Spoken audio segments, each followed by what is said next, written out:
تو اللہ تعالیٰ منع فرما رہا ہے کہ اس کی ملکیت میں، اس کی سلطنت میں کوئی شریک نہیں ہے، اس کی بادشاہت میں کوئی شریک نہیں ہے۔ لیکن آپ دیکھیے کہ ہم لوگوں کو کہتے ہیں جی یہ بادشاہ ہے، فلاں چیز کا مالک فلاں ہے، تو کیا یہ شرکت ثابت ہو گئی؟ نہیں۔ وجہ وہی ہے کہ اللہ کا مالک ہونا ذاتی، ہمارا مالک ہونا اللہ کی عطا سے تو عطائی،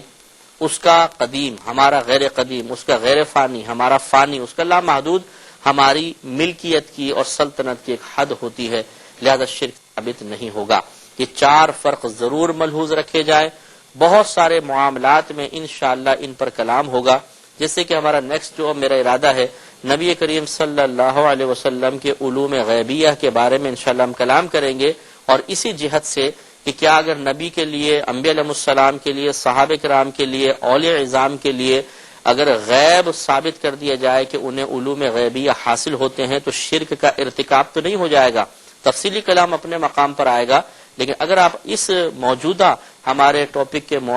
مطابق اس کو دیکھنا چاہیں تو آپ فیصلہ کر سکتے ہیں کہ ہم یہ کہہ سکتے ہیں کہ نبی کریم صلی اللہ علیہ وسلم کے لیے علم غیب تو قرآن سے ثابت ہے۔ اب اگر یہ شبہ پیدا ہو کہ اللہ کے لیے بھی علم غیب کی اللہ کی طرف بھی نسبت، نبی کی طرف بھی نسبت، تو شرکت ہو گئی، تو اس شرکت کو انہی چار فرقوں کی وجہ سے ختم کیا جائے گا، اور اس تصور کو ختم کیا جائے گا کہ اللہ تعالیٰ کے علوم غیبیہ ذاتی، نبی کریم کے عطائی، اللہ تعالیٰ کے قدیم، نبی کریم کے غیر قدیم، اللہ تبارک و تعالیٰ کا علم لا محدود، نبی کریم صلی اللہ علیہ وسلم کے علم کی ایک حد ہے، اللہ تعالیٰ کا غیر فانی، اور نبی کریم صلی اللہ علیہ وسلم کے علم پر فنا واقع ہو سکتی ہے اگرچہ کبھی واقع ہوگی نہیں۔ تو معلوم ہوا کہ ان چار فرقوں کو ملحوظ رکھا جائے تو یہاں بھی شرک کا تحقق نہیں ہوگا۔ اس پر انشاءاللہ تفصیلی کلام ہمارا جاری رہے گا، تو امید ہے کہ یہ بات آپ کو سمجھ میں آ گئی ہوگی کہ شرک فی صفات کا تحقق اسی وقت ہو سکتا ہے کہ جب اللہ تبارک و تعالیٰ کی صفات جن خوبیوں سے متصف ہیں ان میں سے کوئی خوبی اور اسی مفہوم اور مطلب کے ساتھ مخلوق کی کسی صفت کے اندر ثابت کر دینا، یہ شرک فی صفات میں شامل ہوگا۔ اب آخر میں دو باتیں انشاءاللہ کر کے پھر ہمیں توحید اور شرک کے ٹاپک کو، مین ٹاپک کو ہم ختم کریں گے۔ اس کے ضمن میں اور کئی ٹاپکس چلتے رہیں گے۔ ایک بات تو یہ کہ یاد رکھیے کہ مشرکین جو تھے پہلے زمانے کے تھے، اور اب بھی بہت سے ایسے ہیں کہ وہ اللہ تبارک و تعالیٰ کے وجود کے منکر نہیں ہیں، وہ اللہ کے وجود کو تسلیم کرتے ہیں لیکن توحید باری تعالیٰ کے قائل نہیں ہیں۔ اس وجہ سے ان کو آخرت میں عذاب ہوگا، اور ان کا اللہ تعالیٰ کے وجود کو تسلیم کر لینا اللہ تعالیٰ کی بارگاہ میں قابل قدر نہیں ہے۔ چاہے اس مشرک کا نام آپ کچھ بھی رکھ دیجئے اس دور کے اندر، وہ چاہے آتش پرست ہو، چاہے وہ بت پرست ہو، چاہے وہ ستارہ پرست ہو، چاہے وہ کسی اور مخلوق کی پوجا کرتا ہو، اگر وہ اللہ کے وجود کو تسلیم کرتا ہے تو صرف اس وجہ سے ہم اس کو نجات یافتہ نہیں کہہ سکتے کہ وہ اللہ کے وجود کو مانتا ہے، کیونکہ توحید باری تعالیٰ اس بات کا تقاضا کرتی ہے کہ جب تم اللہ کے وجود کو مان لیتے ہو، اسے اپنا رب تسلیم کر لیتے ہو، تو پھر جو وہ بات کہہ رہا ہے، جو عقیدہ اور نظریہ اپنے حبیب کریم صلی اللہ علیہ وسلم کے ذریعے تم تک پہنچا رہا ہے، اس عقیدے کو بھی اختیار کرو، اور وہ عقیدہ یہ ہے کہ اللہ تعالیٰ کے ساتھ کوئی شریک نہیں ہو سکتا،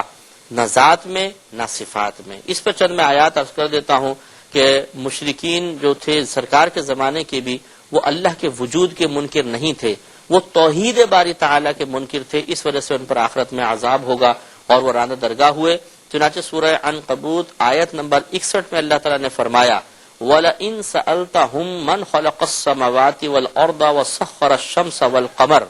کہ اے حبیب کریم صلی اللہ علیہ وسلم اگر آپ ان کفار سے سوال کریں کہ کس نے پیدا کیے آسمان اور زمین، اور کس ذات نے مسخر کیا ہے شمس اور قمر کو، یعنی سورج اور چاند کو، مسخر کا معنی معین کر دیا، یہ بھاگ نہیں سکتے، نکل نہیں سکتے، ایک خاص مطلب ترتیب کے ساتھ یہ اپنا اپنا کام کر رہے ہیں، تو اللہ تعالیٰ فرماتا ہے کہ لَيَقُولُنَّ اللَّهُ، تو یہ ضرور کہیں گے کہ اللہ نے، یعنی وہ مانتے تھے کہ اللہ تبارک و تعالیٰ نے ہی انہیں مسخر کیا ہے، اور اللہ تعالیٰ ہی زمینوں اور آسمانوں اور زمین کا خالق ہے۔ تو اللہ تعالیٰ فرماتا ہے فَأَنَّ يُؤْفَكُونَ، تو پھر یہ کہاں اوندھے چلتے چلے جا رہے ہیں، کہاں الٹی چال چل رہے ہیں، جب تسلیم بھی کرتے ہیں کہ اللہ تعالیٰ نے سب کچھ پیدا فرمایا اور سورج چاند کو اس ذات نے مسخر کیا، تو پھر کیوں توحید باری تعالیٰ کے قائل نہیں ہوتے ہیں؟ اسی طرح اسی سورہ میں آیت نمبر 63 میں اللہ نے فرمایا کہ وَلَئِن سَأَلْتَهُمْ، اے حبیب کریم صلی اللہ علیہ وسلم ضرور یہ بات ہے کہ اگر آپ ان سے سوال کریں کہ من نزل من السماء ماء، کہ کس ذات نے آسمان سے پانی کو نازل کیا، فَأَحْيَا بِهِ الْأَرْضَ،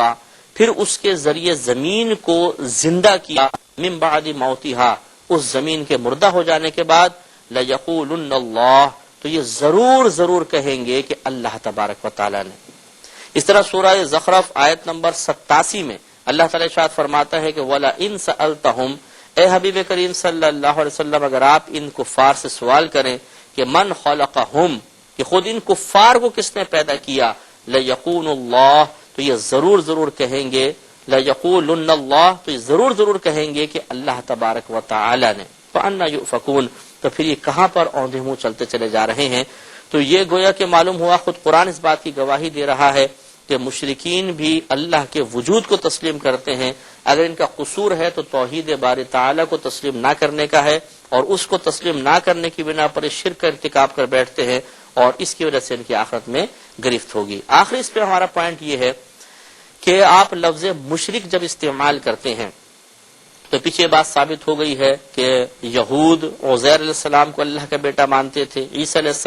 اور جو عیسائی حضرات ہیں وہ عیسیٰ علیہ السلام کو اللہ کا بیٹا تصور کرتے تھے، تو یہ شرک فی ذات کے مرتکب ہوئے، تو لہٰذا اس اعتبار سے ان کو مشرک کہا جانا چاہیے تھا۔ لیکن اللہ تبارک و تعالیٰ نے قرآن عظیم میں اہل کتاب کا تذکرہ علیحدہ کیا اور لفظ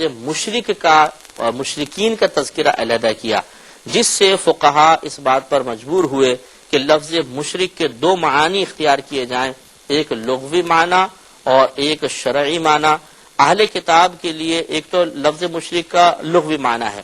کہ شرک کرنے والا،